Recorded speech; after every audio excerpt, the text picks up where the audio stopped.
Fala galerinha, tudo bom? Olha só quanta gente bonita está assistindo o nosso site, o nosso canal. Esse aqui é o nosso primeiro vídeo de uma série de vídeos que a gente vai falar sobre economia.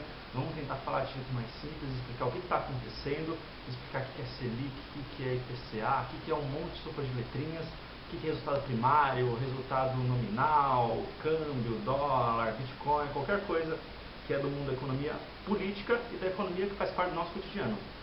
Se liga aí então.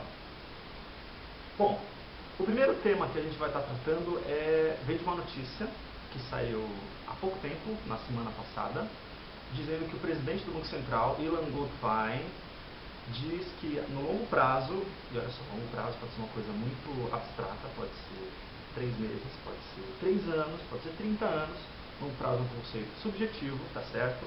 Não dá para saber quanto que é longo prazo.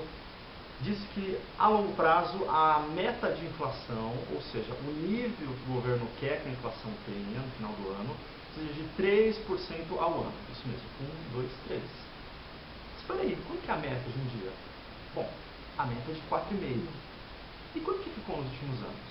Bom, nos últimos anos ficou em torno de 6, 6,5, bem ali no teto da meta. Só que a discussão que eu queria fazer aqui com vocês é a seguinte. Que é uma discussão que é feita entre vários economistas, bastante gente que estuda o assunto. É o seguinte: o quão flexível deveria ser a meta de inflação e o quão crível ela precisa ser para todo mundo, para os investidores, para quem investe no governo, para quem investe, quem abre uma empresa, quem vem de fora do Brasil para cá. A imagem que o Brasil tem, né, é um país que aceita muita inflação, que aceita pouca inflação. E é o seguinte: esse regime ele foi implantado no Brasil em 1999, portanto, aí, olha só, 17 mais 1, 18 anos, já é maior de idade. E naquela época valia 9 pontos percentuais, 9%. Essa era a meta do Banco Central. E claro, tinha uma variação para mais e para menos, aí tem os pontos percentuais, não a porcentagem, que era 1 ponto para mais e 1 ponto para menos. Então, naquele ano, foi estipulado que a inflação poderia ficar entre 8% e 10%. Em 2000, baixou para 7%, com a mesma margem, então podia ficar de 6 até 8%. Em 2001, baixou para 5%, podia ficar de 4 até 6%. E a partir daí, o regime foi tendo uma série de ajustes. Então, em 2001, possibilitou uma queda um pouquinho menor para 4,5%. Então, é a meta que a gente tem hoje, com a mesma variação, então de 3,5% até 5,5%. E no ano seguinte, a meta aumentou um pouquinho mais, voltou um pouquinho. Em outras palavras, chegou 2006, a gente estava com a meta de 4,5, com 2 pontos para mais, 2 pontos para menos. A partir de 2004, se eu não me engano, se não me falha a memória, a gente saiu de uma margem de um ponto para mais e para menos para uma margem de 2. Então agora o governo dizia que o Brasil estava um pouco mais resiliente em ter um pouquinho mais de inflação, aceitava ter um pouquinho mais de inflação, e aceitava ter um pouquinho mais de deflação, ou desinflação, uma inflação um pouquinho menor, uma variação um pouquinho menor. Aliás, isso é uma coisa importante, né? Quando a inflação vai de 8 para 5, por exemplo, não é que os preços vão cair, os preços vão continuar subindo, tem muita gente que se confunde. Os preços caem quando a gente tem deflação. No caso, o que o Brasil tem vivido nos últimos anos, nos últimos meses, é uma desinflação. Os preços continuam subindo, tá? Tem muita gente que fala, o governo está fazendo ajuste, mas não estou vendo o preço cair. Os preços estão subindo, mas menos.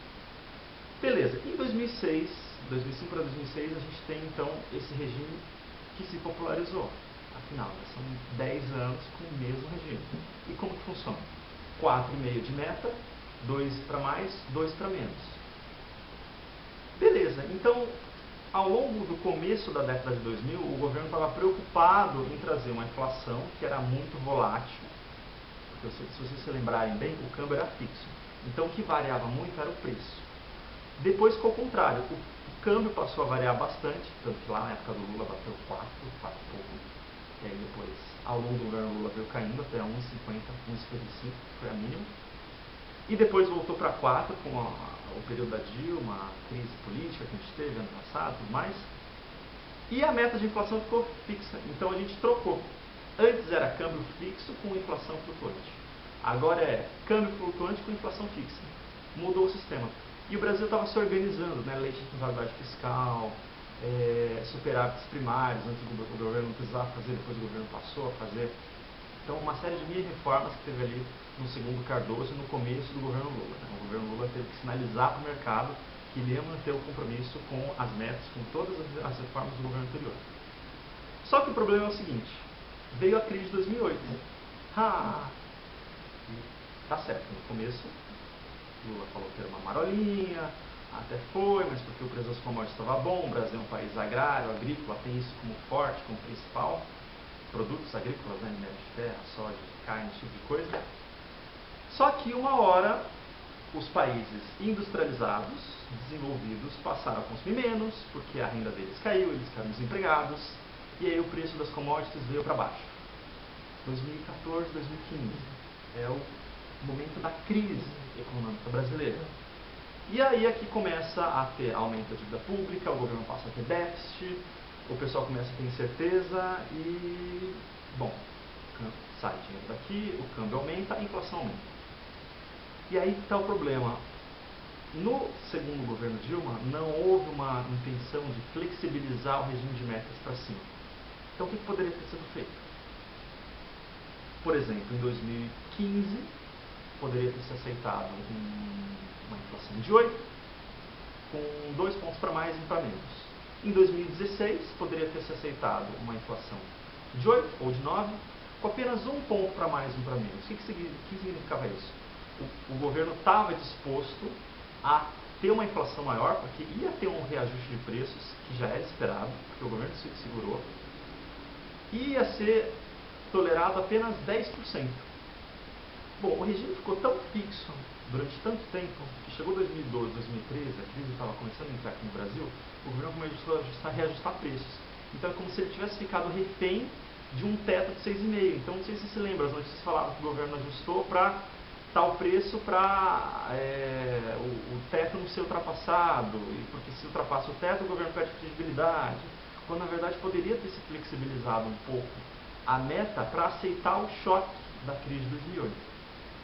E aí, claro, foi feito tudo aquele alarde, que a inflação ia bater 10, ia bater 15, 20, tinha gente que falava que ia bater 50, como foi lá atrás, né, no período do Jango, né, estava fazendo 50 anos, essa época da crise do Jango, com medo da ditadura, até se especulou que houvesse golpe militar, a gente que vem defendendo essa bandeira sem muita razão, mais por ideologia mesmo, mas enfim.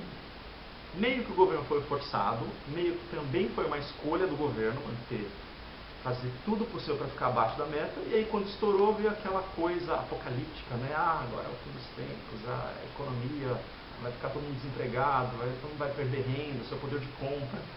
E aí a gente teve um trauma muito grande, que foi uma crise política também, contribuiu ao mesmo tempo para acentuar a crise econômica, e aí vem finalmente um governo reformista, entre aspas, porque o Temer só vai fazer a reforma básica. Vamos lembrar que ele é do Centrão, ele é do PMDB, um governo que faz parte daquela elite que não quer fazer reformas estruturais profundas, mas enfim. E agora vem o Goldfein, William Goldfein, presidente do Banco Central, dizendo que no longo prazo a gente pode ter uma meta de 3 pontos percentuais. 3%. Estou com percentual e porcento na cabeça, estou dando confusão, mas 3%. Essa atitude do William já aponta para uma reforma, uma nova flexibilização do regime de metas. Qual? A de que existe um compromisso em o governo levar a inflação para baixo e manter ela num nível mais baixo ainda. Por enquanto não foi falado nada sobre qual seria a variação. Por exemplo, 3 pontos é meta, com 1,5 para mais e 1,5 para menos. Ou 2 para mais, 2 para menos. Ou 1 para mais, 1 para menos. O tanto que você define de margem é o tanto que você está disposto a abrir mão da sua meta. Mas já é uma postura diferente, né, que deveria ter sido adotada no momento da crise, só que não foi adotada, claro, por questões políticas, né. É de interesse de uma parte da elite brasileira que, sim, o governo anterior, o governo petista, extrapolasse a meta e, a partir disso, fosse feito um alarde muito grande na economia para chutar eles do governo, né. Afinal, ninguém quer ver um pouco dos seus privilégios indo embora, né, com política de cotas, com redistribuição de renda e melhor infraestrutura no Nordeste. Vale a pena dizer que o Temer ele é paulistano, né? Agora o PSDB está se movimentando para fazer uma aliança, o Temer também está se aliando com eles, é uma elite tipicamente paulista, do Sudeste, Sul e Sudeste, né? não estou aqui entrando no mérito se isso é bom ou ruim, mas a gente precisa desenvolver o país como um todo, Norte e Nordeste, para que a gente tenha um mercado interno muito forte e que mantenha a gente firme e forte num período de crise, né? Eu diria que muito provavelmente a nossa inflação só não bateu mais de 10, 11, 12, 13, 14, 15. Nossa dívida não aumentou mais, o nosso déficit não foi maior, porque a gente tinha um mercado interno mais forte lá no Norte e no Nordeste, que possibilitou a economia aqui do Sul e do Sudeste ter um pouco de emprego ainda, não demitir tanta gente, senão poderia ter sido pior.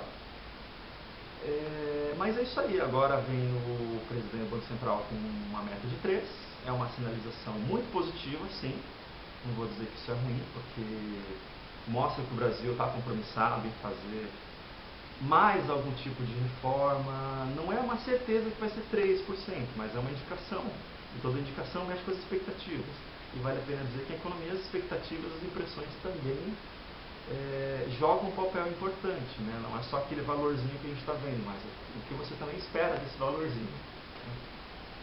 Então é isso. Essa foi a nossa primeira discussão, tá certo? Dá um like aí na nossa página, vamos compartilhar, divulgar o vídeo e fazer o projeto crescer. A ideia é que mais vídeos surjam de economia, vai ter muita coisa acontecendo ainda, pode ter certeza, 2017 promete muita coisa, tá certo? Abraço, galerinha, tchau, tchau.